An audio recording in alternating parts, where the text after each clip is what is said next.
Subscribe பட்டனை அமுக்குங்க, bell பட்டனை அமுக்குங்க. வாழ்க வளமுடன். இப்படிக்கு பாட்டி வைத்தியம். வணக்கம்ப்பா, உங்க பாட்டி பேசுறேன். இப்ப நான் வெள்ளைப்பூடையும் தேனையும் கலந்து ஒரு இது போட்டு காட்ட போறேன். அது ரொம்ப உடம்புக்கு நல்லது. இந்த பனி சீசன்ல எல்லாம் சளி பிடிச்சிட்டு கஷ்டப்பட்டுக்கிட்டு இருக்காங்க. சளி, இருமல், அதுக்கு எதிர்ப்பு சக்தியை கொடுக்கும். பூண்டை பத்தி உங்களுக்கு சொல்லவே வேண்டியதில்லை. வாயுக்கு நல்லது. ஹார்ட் பிளாக்கு இந்த தேனையும் ஹனியும் சேர்த்தா ஹார்ட் பிளாக்கே காலம்புறா வராதுப்பா. காலம்புறா வராது. நீங்க காலம்புறா இதை சாப்பிடணும். பச்சை பூண்டு தான் சாப்பிடணும். பச்சை பூண்டை எப்படி சாப்பிடுவீங்க? தேன்ல கலந்து வச்சுக்கிட்டோம்னா நம்ம சாப்பிட முடியும். அது ஒன்றும் பிரச்சனை இல்லை. பூண்டை நம்ம வதக்கியோ குழம்புல போட்டோ சாப்பிட்றது அது வேற விஷயம். வாய்வை வேணா கண்டிக்கும். இந்த ஹார்ட் பிளாக்குக்கு, ஹார்ட் பிரச்சனைக்கு எல்லாத்துக்குமே நல்லது இந்த தேனும் பூண்டு சேர்ந்தது. இப்ப நான் அதை உங்களுக்கு எப்படி செய்யறதுன்னு போட்டு காட்டுறேன். 150 கிராம் பூண்டு உரிச்சு வச்சிருக்கேப்பா. நாட்டு பூண்டு தான்ப்பா எடுக்கணும். இந்த சீனா பூண்டுன்னு சொல்லி பெருசு பெருசா இருக்கும், இவ்வளவு தண்டி பூண்டா, அந்த சீனா பூண்டு வச்சுக்கிற கூடாது. மலை பூண்டு, கொடைக்கானல் மலை பூண்டு எடுத்துக்கலாம். மற்ற பூண்டுக்கு நாட்டு பூண்டே தேவையில்லை. நாட்டு பூண்டு நல்லது, கொடைக்கானல் மலை பூண்டு நல்லது. இப்ப சீனா பூண்டுன்னு சொல்லி கடைகள் எவ்வளவு தண்டி விற்கிறாங்கல்ல, அது நல்லதே இல்லை. உடம்புக்கு ரொம்ப சூட்டை கொடுக்கும். அதனால நான் இப்ப நாட்டு பூண்டு தான்ப்பா வாங்கி உரிச்சு வச்சிருக்கேன். கொஞ்சம் பல்லு சின்னதா இருந்தா பரவாயில்ல, அதான் நல்லா தேன்ல ஊறும்.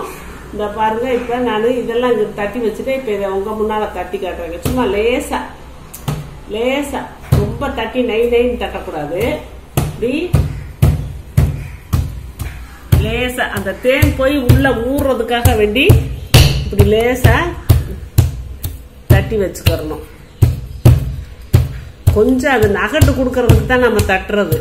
நைன்னுலாம் தட்டிடாதீங்க. இப்ப இதை பூரா தட்டிட்டேன் நானு.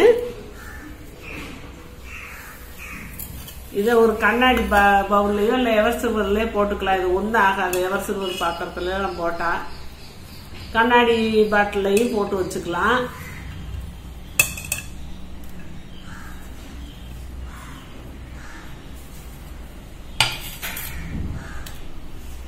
இப்ப இதுல தேன் ஊத்தணும்ப்பா. இது முங்குற அளவுக்கு தேன் ஊத்தணும். சுத்தமான தேனா ஊத்துங்க.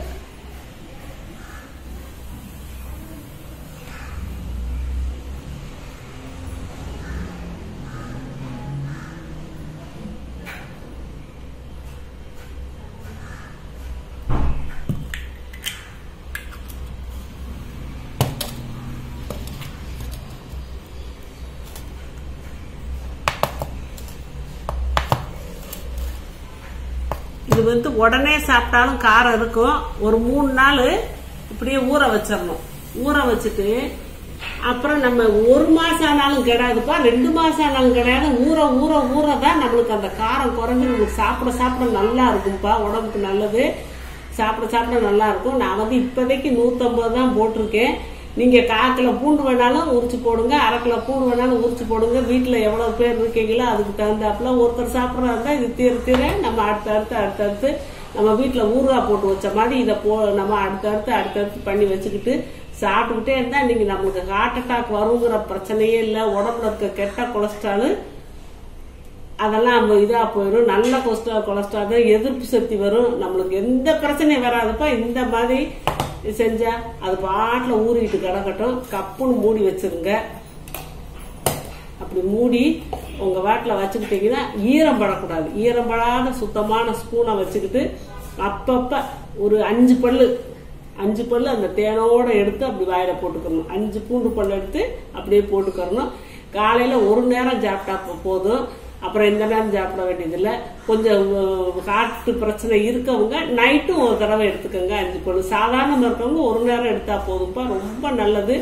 இது உங்களுக்கு எல்லாம் காட்டுறதே நான் பிளான் பண்ணிக்கிட்டே இருந்தேன். இன்னைக்கு தான் எனக்கு தோதா வந்துச்சு, போட்டேன். இந்த மாதிரி செஞ்சுக்கோங்க. வாழ்க வளமுடன். சப்ஸ்கிரைப் பட்டனை அமுக்குங்க, பெல் பட்டனை அமுக்குங்க. வாழ்க வளமுடன். இப்படிக்கு பாட்டி வைத்தியம்.